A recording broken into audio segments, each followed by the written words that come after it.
Hello, আগের দিনে যে ক্লাস করেছিলাম সেখানে ক্লাস হয়েছিল লাস্ট, সেটা হয়েছিল হ্যালো অ্যারিন অবধি। এই হ্যালো অ্যারিনের আগে অবধি আজকে যেটা পড়াবো সেটা হচ্ছে হ্যালো অ্যারিন। হ্যালো অ্যারিনটা খুব বড় নয়, ছোট্ট টপিক, খুব তাড়াতাড়ি হয়ে যাবে পড়ানো। Let's start with haloarene.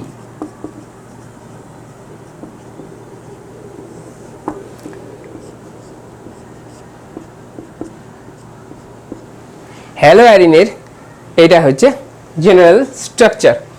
Hello arene হচ্ছে অর্থ প্যারা ইন্ডিকেটর, অর্থ প্যারা নির্দেশক, অর্থ প্যারা নির্দেশক। এখানে এক্স এর মানে হ্যালো এ প্লাস আর এফেক্ট গ্রুপ, প্লাস আর এফেক্ট হওয়ায় এর রেজোনেন্স হবে এবং রেজোনেন্সের যে স্ট্রাকচারগুলো আসবে সেগুলো এইরকম, যার ফলে অল ওভার স্ট্রাকচার যেটা আসবে কিছুটা এইরকম। অল ওভার রেজোনেন্স স্ট্রাকচার হচ্ছে এটা, যার ফলে এখানে electrophilic substitution reaction possible. Electrophilic substitution reaction, কারণ যেখানে ইলেকট্রন ডেনসিটি বেশি থাকবে সেই জায়গাতে ইলেকট্রোফাইলরা এসে প্রবেশ করতে পারবে এবং প্রবেশ করতে সুবিধা হবে। এই জন্য এখানে জেনারেলি হ্যালো অ্যারিনে যেসব রিঅ্যাকশনগুলো ঘটবে সেগুলো সবকটি হবে ইলেকট্রোফিলিক সাবস্টিটিউশন রিঅ্যাকশন। ঠিক আছে, ইলেকট্রোফিলিক সাবস্টিটিউশন রিঅ্যাকশন। হ্যালো অ্যারিনের প্রিপারেশনগুলো স্টার্ট করা যাক। হ্যালো অ্যারিনের প্রিপারেশন।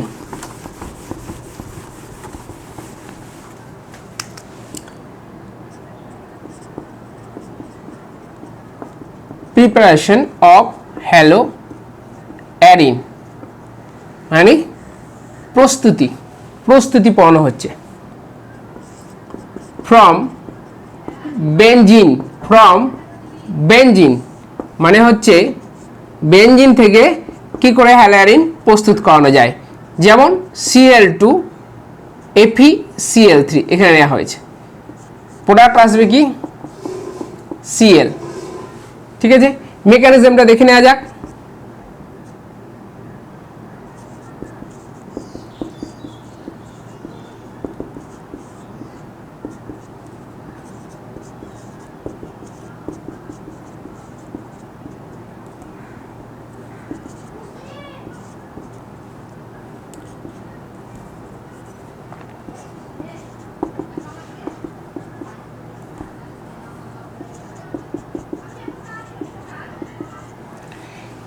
এটি একটি ইলেকট্রোফিলিক সাবস্টিটিউশন রিঅ্যাকশন, ইলেকট্রোফাইল হিসাবে ব্যবহৃত হবে। এটি একটি ইলেকট্রোফাইল হিসাবে ব্যবহৃত হবে।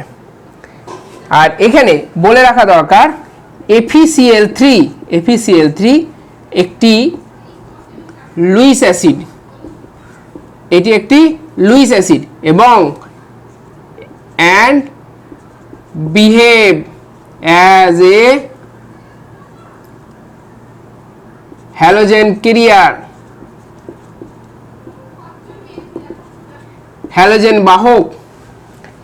এখানে একটা ট্রিক তোমাদের সবাইকে মনে রাখা উচিত বা মনে রাখবে যে সমস্ত লুইস অ্যাসিডরাই হ্যালোজেন বাহক হিসাবে ব্যবহৃত হতে পারে। সমস্ত লুইস অ্যাসিডরাই হ্যালোজেন বাহক হিসাবে ব্যবহৃত হতে পারে। তার মধ্যে যারা খুব ভালো যেমন হচ্ছে ZnCl3, FeCl3, FeCl2, AlCl3 etcetera.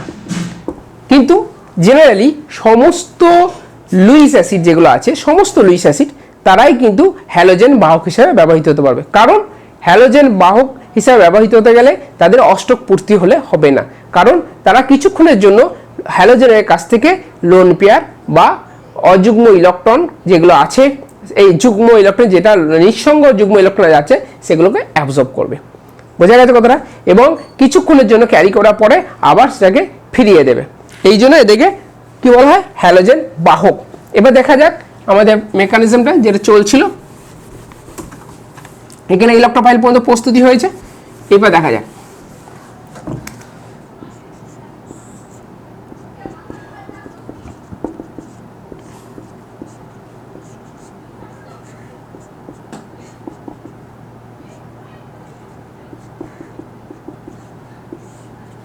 এই প্লাসকে ধরার জন্য পাই বন্ডটা ভেঙে এখানে মাইনাস দিল, এখানে প্লাস দিল, আর প্রত্যেকটা কার্বনে একটা করে হাইড্রোজেন আছে, সেগুলোকে লিখে ফেললাম আমরা। এবার এখানে যে FeCl3টা ছিল, যে অষ্টক পূর্তির জন্য একটা ক্লোরিনকে অ্যাবজর্ব করেছিল, তার মাথায় নেগেটিভ পড়েছে। এখানে অষ্টক পূর্তির সময় একটা কথা সবসময় মনে রাখবে, যে অষ্টক পূর্তি হতে হবে কিন্তু কন্ডিশন একটাই, কি যে অষ্টক পূর্তির সময় কোনোভাবেই প্লাস ক্যারেক্টার বা মাইনাস ক্যারেক্টার ফর্ম করা যাবে না, মানে ক্যাটায়ন বা অ্যানায়ন হওয়া যাবে না। নিউট্রাল স্টেটে অষ্টক পূর্তি করতে হবে। সেইটা করতে গিয়ে দেখা যাচ্ছে FeCl3 অ্যানায়নিক স্টেজে চলে গেছে, সেটা কিন্তু স্টেবল নয়। তাহলে ও চাইবে আমি পূর্ববর্তী অবস্থায় ফিরে যাই, তাই এই বন্ডটাকে আবার ভেঙে ফেলবে। এই বন্ডটাকে ভেঙে ফেললে ও এইখান থেকে একটা এইচকে খুলে নেবে, কি হিসেবে খুলবে? প্লাস। তাহলে এই কার্বনের মাথায় কি পড়বে? মাইনাস। সেই বন্ডটা এখানে অ্যাটাক করে পুনরায় ডবল বন্ডের উৎপত্তি করবে, তারপরে আবার বেঞ্জিনিংটা রিফর্ম করলো। বোঝা গেছে কথাটা? এবং এখানে FeCl3 যা ছিল তাই অবস্থায় ফিরে এলো, আর কি তৈরি হলো? HCl as a side product. Clear হয়েছে? অবশ্যই বোঝা গেছে নিশ্চয়। এরপরে দেখে নেওয়া যাক এর পরের টপিক। এখানে Cl2 জায়গায় তোমরা Br2 বসিয়ে এটাকে করতে পারো, সেক্ষেত্রে প্রোডাক্ট আসবে Br। ওকে, ক্লিয়ার হয়েছে? এরপরে যেটা দেখানো হচ্ছে সেটা হচ্ছে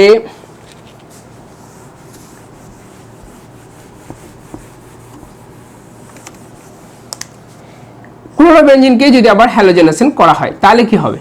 ক্লোরোবেনজিনকেই যদি আবার হ্যালোজেনেশন করা হয় তাহলে কি হবে? যেহেতু ক্লোরিন একটি অর্থোপ্যারা ইন্ডিকেটর, তাই একবার অর্থ পজিশনে ঢুকবে, একবার প্যারা পজিশনে ঢুকবে। এবং মেজর কোনটা হবে? এইটা মেজর হবে, এইটা মাইনর হবে। কেন? কারণ হচ্ছে এখানে রিপালশন করবে, কিন্তু এখানে রিপালশনটা থাকবে না। রিপালশন না থাকলে তার স্টেবিলিটি সবসময় বৃদ্ধি পায়, রিপালশন হলে কিন্তু তার স্টেবিলিটি কমে যায়। তারপরে তার স্থায়িত্বতা কমে যাওয়ার জন্য তার কি হবে? তার যে প্রোডাক্টের ফর্মেশন হবে সেটাও কম হবে। বোঝা গেছে কথাটা?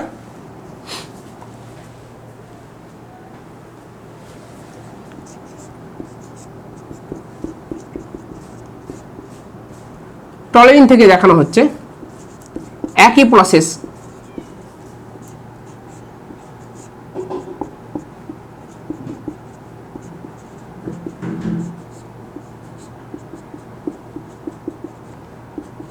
এটা মেজর হবে আর এটা মাইনর হবে। ক্লিয়ার হয়েছে? অবশ্যই আশা করি হয়ে গেছে। বুঝছি।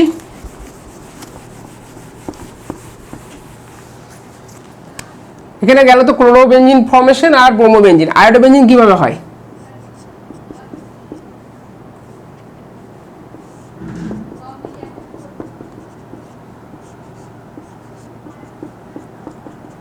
আয়োডোবেনজিন এটা তৈরি করতে বেশি কষ্ট করতে হয় না, কারণ আয়োডোবেনজিনে KI দিয়ে খুব সহজেই করা যায়, কেন আয়োডিন খুব সাইজ বড় হয়, খুব সহজেই রিলিজ হয়ে যায়, মানে বেরিয়ে চলে আসে এবং একটা নেগেটিভ অ্যানায়ন ফর্ম করে, যেটা খুব সহজেই কি হয়, রিয়াকশনের মেকানিজমের মাধ্যমে এখানে প্রবেশ করে।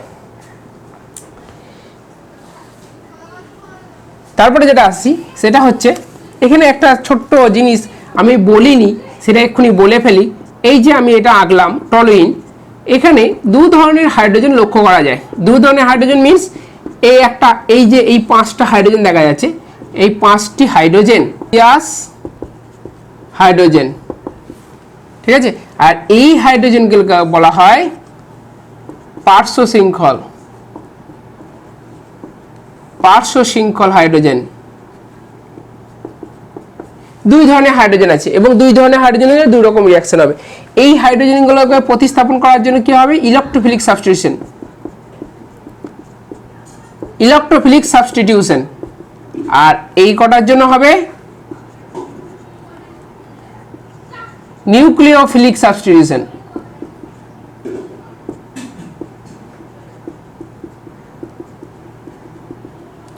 দু ধরনের হচ্ছে, এই করার জন্য ইলেকট্রোফিলিক সাবস্টিটিউশন আর এইগুলোর জন্য নিউক্লিওফিলিক সাবস্টিটিউশন, এটা মনে রাখতে হবে। ঠিক আছে, তো দেখানো হোক। এই আগের যে রিয়াকশনগুলো দেখানো হয়েছে সেগুলো সবই হচ্ছে ইলেকট্রোফিলিক সাবস্টিটিউশন। এইবার এইটা দেখানো হবে পার্শ্ব শৃঙ্খলের বিক্রিয়া।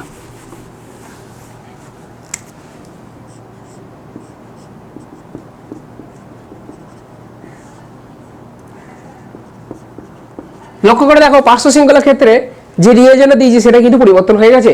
সেই রিয়েজেন্টে কি হয়েছে, Cl2/H নিউ, বিক্ষিপ্ত সূর্যালোকের উপস্থিতিতে। আর এই বিক্রিয়াটা কিন্তু কি মেকানিজমে হয়, ফ্রি রেডিক্যাল সাবস্টিটিউশন রিঅ্যাকশন।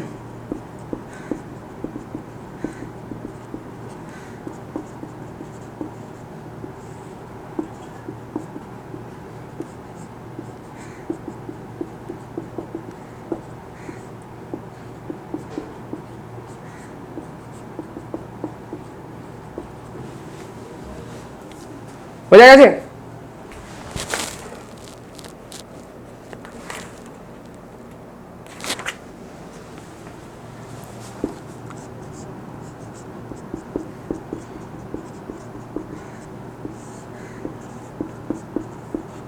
এবার এইখানে যখন দেখা যাচ্ছে এখানে দুটো কার্বন আছে, দুটো কার্বনে আলাদা আলাদা হাইড্রোজেন আছে। এই প্রথমকার যে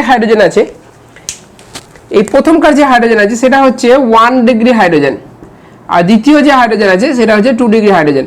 আমি আগেই বলেছিলাম 2 ডিগ্রি হাইড্রোজেন আর more easily take part in the রিয়াকশনের মধ্যে খুব ইজিলি অংশগ্রহণ করতে পারে 1 ডিগ্রি হাইড্রোজেন থেকে, আবার 3 ডিগ্রি 2 ডিগ্রি থেকেও বেশি করতে পারে।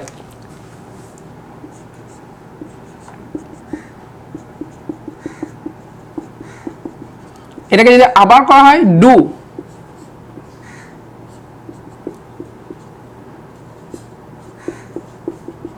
এইটা বোঝা গেছে?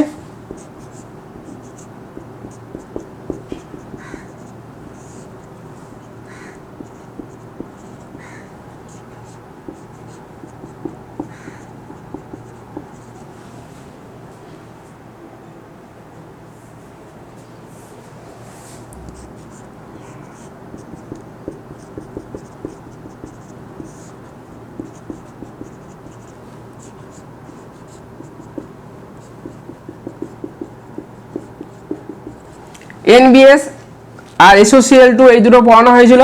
SOCl2 হচ্ছে সালফিউরাল ক্লোরাইড আর NBS হচ্ছে N-ব্রোমোসাকসিনামাইড। এটাও ফ্রি রেডিক্যাল, এটা শুধুমাত্র ক্লোরিনকে প্রতিস্থাপন করার জন্য ইউজ করা হবে, এখানে ব্রোমিন ইউজ করা যাবে না। আর এটা ব্রোমিন, N-ব্রোমোসাকসিনামাইড, এখানে ব্রোমিন দেওয়া যাবে শুধুমাত্র ক্লোরিনের জন্য নয়।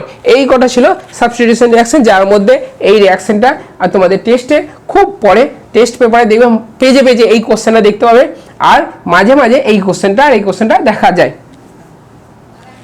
এই যে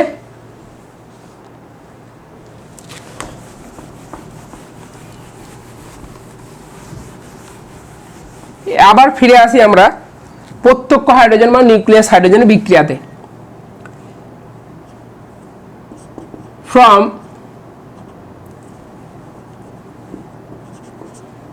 বেনজিন ডায়াজোনিয়াম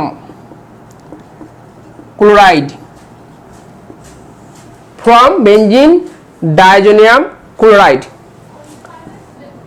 এখানে দুটো রিঅ্যাকশন আছে, একটার নাম হচ্ছে স্যান্ড-মেয়ার,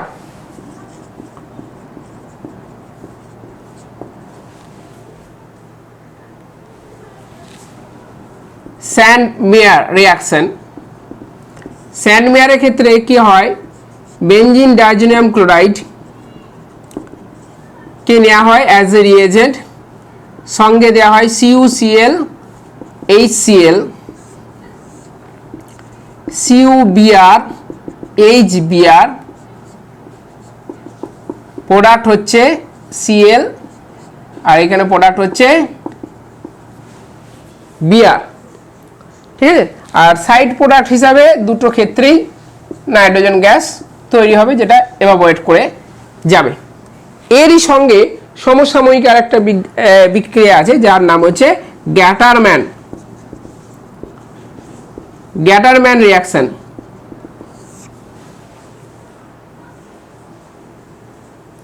গ্যাটারম্যান রিয়াকশনটা কি হয়?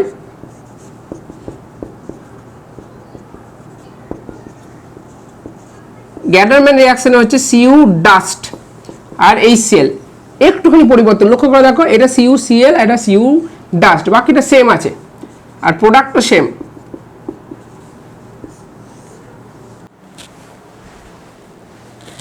আর এখানে দেখা যাচ্ছে যে সিইউ ডাস্ট আর HBr দিলে এখানে ব্রোমোবেনজিন তৈরি হচ্ছে। বোঝা গেছে কথাটা? এই পর্যন্তই, এইটুকু আছে গ্যাটারম্যান আর স্যান্ডমেয়ারের। এরপরে যেটা হচ্ছে সেটা হচ্ছে এই টাইপের শুধু আয়োডোবেনজিন তৈরি করা হবে।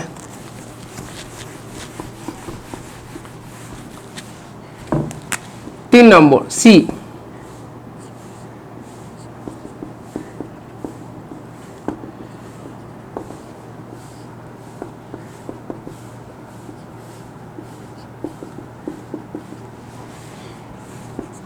ডি আর একটা নেম রিয়াকশন, সেটা হচ্ছে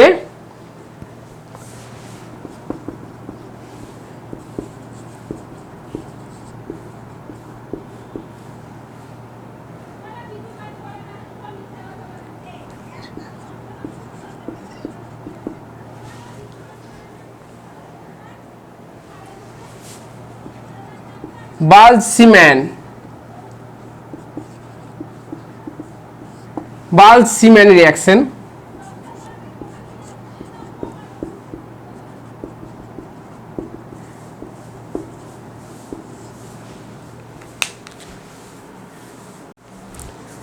বালসিম্যান রিয়াকশন এখানে কি দেয়া হয়?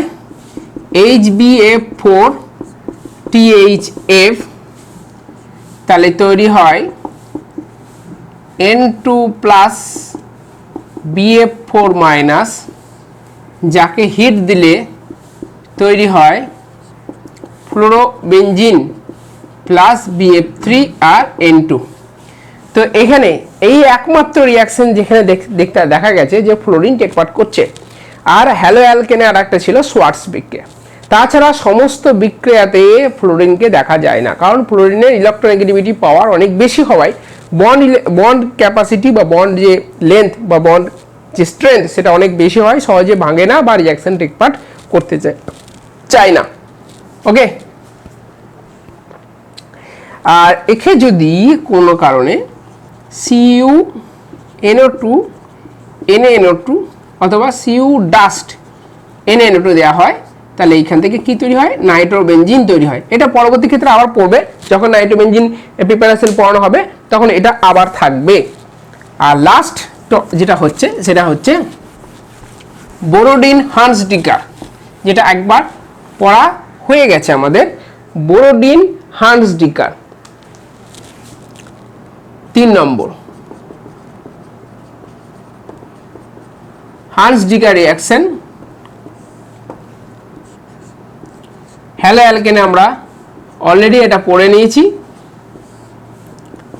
এখানে Br2CCl4 দিলে ফ্রি র্যাডিক্যাল মেকানিজমের মাধ্যমে এখানে Br প্রস্তুতি হবে আর তৈরি হবে AgBr, যে কি PPD পড়বে, আর CO2। এই হচ্ছে প্রিপারেশন। তারপরে প্রিপারেশন শেষ। এরপরে যেটা হবে সেটা হচ্ছে ফিজিক্যাল প্রপার্টি। ফিজিক্যাল প্রপার্টির মধ্যে কি পড়ছে?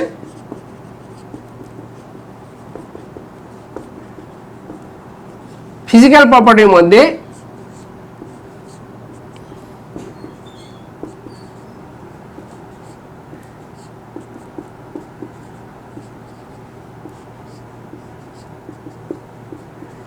এই একটা পরে টপিক,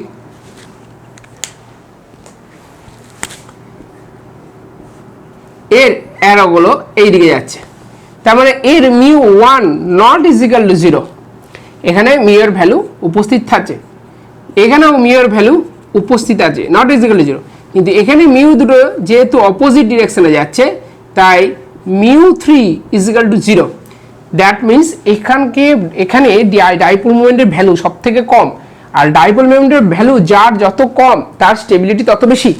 দ্যাট মিনস তার বয়েলিং পয়েন্টের ভ্যালু তত বেশি। তার মানে যদি হিসাব করা যায় তাহলে এখানে ছোট্ট করে লেখা যায় μ1 গ্রেটার দেন μ2 গ্রেটার দেন μ3, এটা হচ্ছে ডাইপোল মোমেন্টের সিকোয়েন্স। তাহলে বয়েলিং পয়েন্টের সিকোয়েন্স ঠিক এইরকম হবে, এটা আমি নাম্বারিং করছি 1 2 3। তাহলে বয়েলিং পয়েন্টের সিকোয়েন্স হবে 3 গ্রেটার দেন 2 গ্রেটার দেন 1। যার যত ডাইপোল মোমেন্টের মান বেশি তার স্ফুটনাঙ্কের মান তত কম। বোঝা গেছে কথাটা? এই সিকোয়েন্সে থাকবে এটা।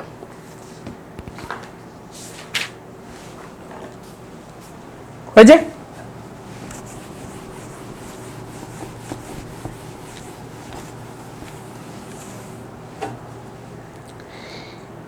কেমিক্যাল রিঅ্যাকশন,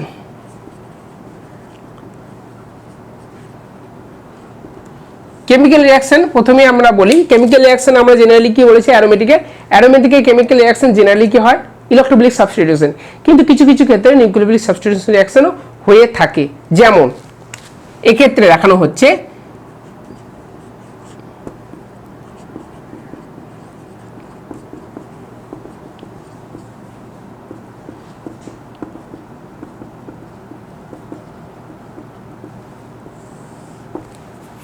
প্রথমটা ওএইচ গ্রুপ দ্বারা প্রতিস্থাপন, যার একটা নাম আছে ডাও পদ্ধতি।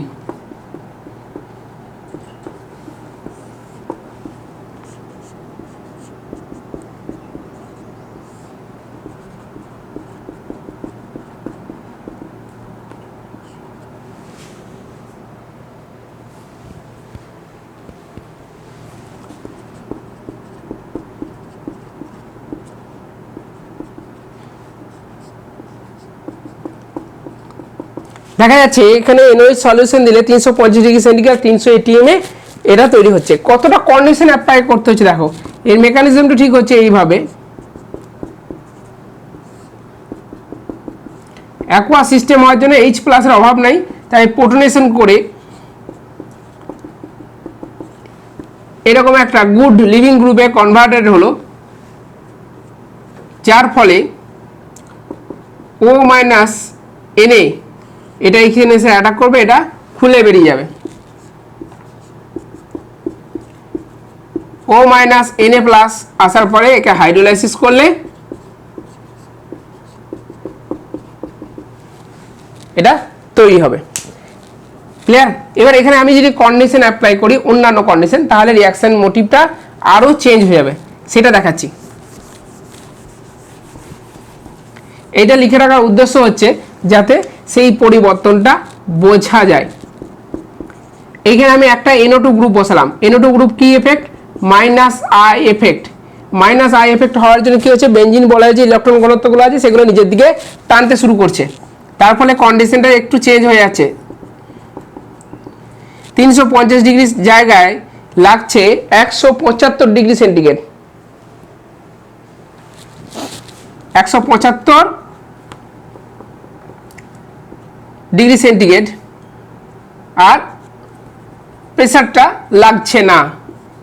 তাহলে একটা কন্ডিশন অফ হয়ে গেল। কেন? একটা মাইনাস আই এফেক্ট গ্রুপের উপস্থিতির জন্য। হয়েছে? আমি এইখানেই চেঞ্জ করে করে দেখাচ্ছি। তিনটে একসঙ্গে লিখলে ভালো হতো, দেখি তিনটে লেখা যায় নিয়ে জায়গায় অভাব হচ্ছে। এইটা দুটো দেওয়ার ফলে তখন দেখা যাচ্ছে NOH সলিউশন দেওয়া হচ্ছে, টেম্পারেচারটা 95 ডিগ্রি সেন্টিগ্রেডে দাঁড়াচ্ছে।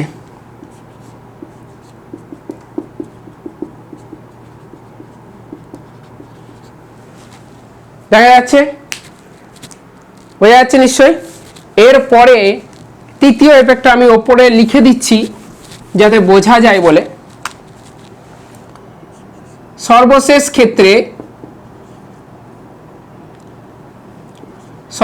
ক্ষেত্রে যখন তিনটে NO2 গ্রুপ উপস্থিত হলো, তার মানে তিনটে মাইনাস আই এফেক্ট গ্রুপ উপস্থিত হলো। মাইনাস আই এফেক্ট গ্রুপ এই দিক থেকে টানছে, এই দিক থেকে টানছে, এই দিক থেকে টানছে, তার ফলে বেঞ্জিন বলয়ের ইলেকট্রন ঘনত্ব খুবই কমে গেছে। সেক্ষেত্রে আর H2O সলিউশন লাগবে না, H2O সলিউশনই লাগবে না, জল দিলেই হয়ে যাবে, আর অলমোস্ট রুম টেম্পারেচারে। তাহলে বোঝা গেছে যে যদি কোনো জায়গায় নিউক্লিওফিলিক সাবস্টিটিউশন করতে হয়, সেক্ষেত্রে কি করতে হবে আমাদেরকে, নিউক্লিওফিলিক সাবস্টিটিউশন যদি করতে হয় তাহলে আমাকে কি করতে হবে, মাইনাস আইএফ গ্রুপের সংখ্যা বাড়াতে হবে বেঞ্জিন রিংয়ে। তাহলে কি হবে, বেঞ্জিন রিং থেকে সমস্ত ইলেকট্রনগুলো উইথড্র হয়ে যাবে, যার ফলে বেঞ্জিন বলে ইলেকট্রন ডেনসিটি কমে যাবে, সহজে নিউক্লিওফিলিক সাবস্টিটিউশন রিঅ্যাকশন হয়ে যাবে। বোঝা গেছে?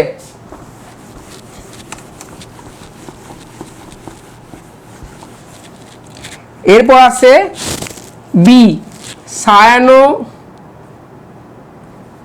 না অ্যামিন গ্রুপ দ্বারা NH2 গ্রুপ দ্বারা প্রতিস্থাপন।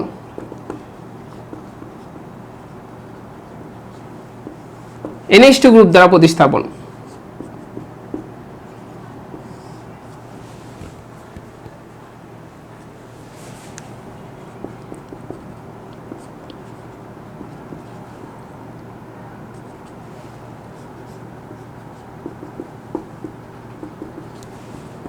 মেকানিজমটা ছোট্ট করে দেখে নেওয়া যাক।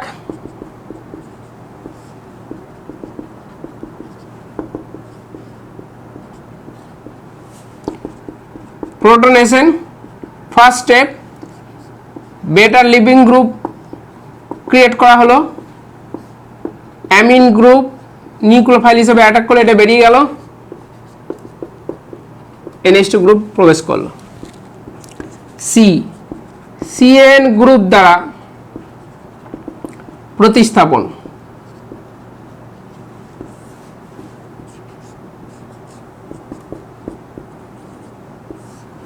CN গ্রুপ দ্বারা প্রতিস্থাপন।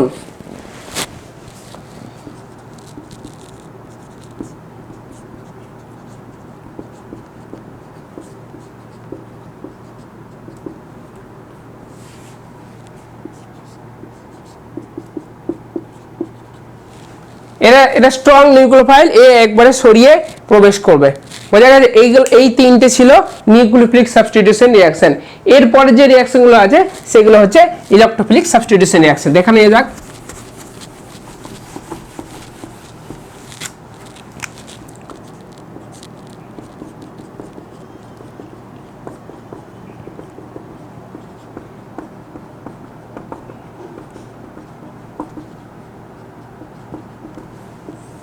ইলেকট্রোফিলিক সাবস্টিটিউশন রিঅ্যাকশন, যার প্রথমেই আছে হ্যালোজেনেশন। হ্যালোজেনেশন রিঅ্যাকশন আমরা আগেই দেখে নিয়েছি, তাও একবার ঝট করে দেখিয়ে দিচ্ছি।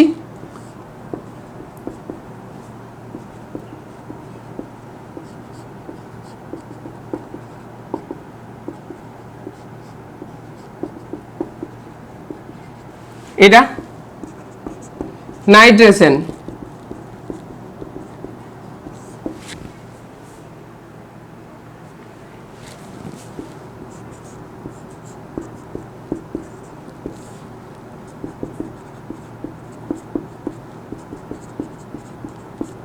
এই ব্র্যাকেটে সি লেখা মানে কনসেন্ট্রেট, হ্যাঁ, গাঢ়।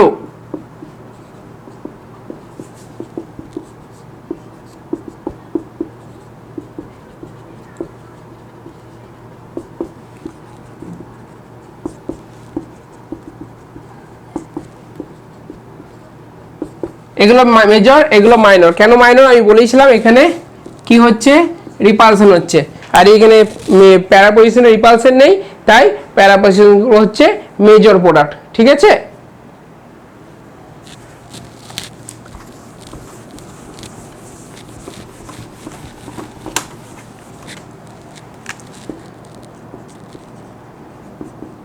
সালফোনেশন,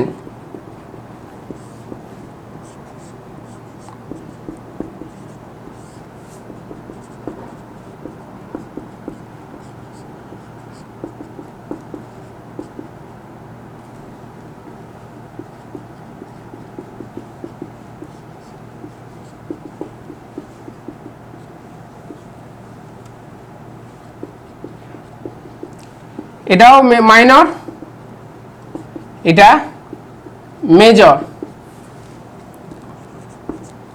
ফ্রিডেল ক্রাফট,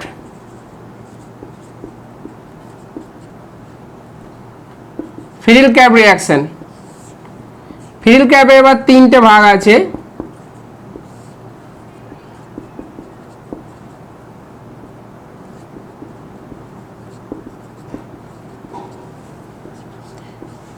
যেটা এখন লিখছি সেটা হচ্ছে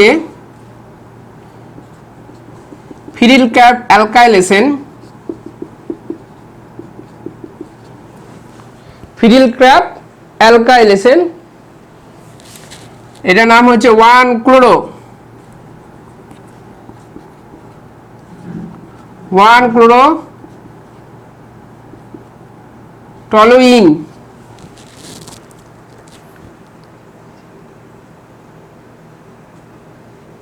অর্থোক্লোরোটলুইন,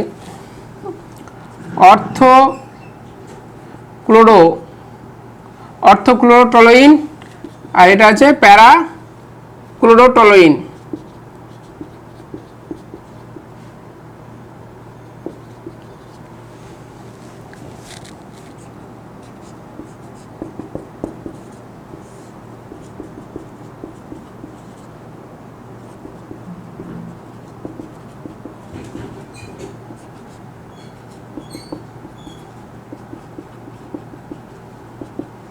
আর এটা যেটা লিখলাম সেটা হচ্ছে ফিরিল ক্র্যাফট অ্যাসাইলেশন, এটা হলো ফিরিল ক্র্যাফট অ্যাসাইলেশন,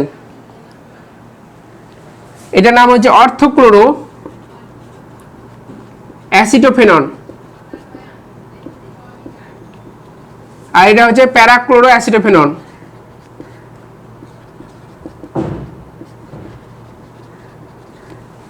এটা মেজর, এটা মাইনর, হয়েছে। ফিরিল ক্র্যাফটের আর একটা পার্ট বাকি আছে, সেটা হচ্ছে বেনজাইলেশন।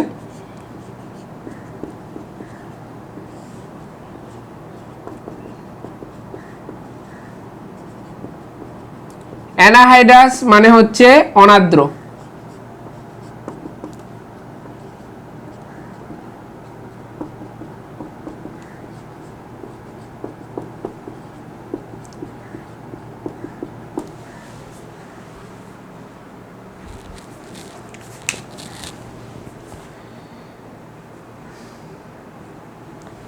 এরপরে হচ্ছে ধাতুর সঙ্গে বিক্রিয়া, বুঝে দিচ্ছি। ধাতুর সঙ্গে বিক্রিয়া, রিয়াকশন উইথ মেটাল, এটা 2 নম্বর। এর একটা নেম রিয়াকশন আছে, প্রথম এটা হচ্ছে উর্জ ফিটিগ। আগে আমরা উর্জ রিয়াকশন পড়েছিলাম, সেখানে যে 2 মলিকুল রিয়াক্টেন্ট ছিল সেই দুটোই ছিল অ্যালিফেটিক, এখানে একটা অ্যারোমেটিক, একটা অ্যালিফেটিক।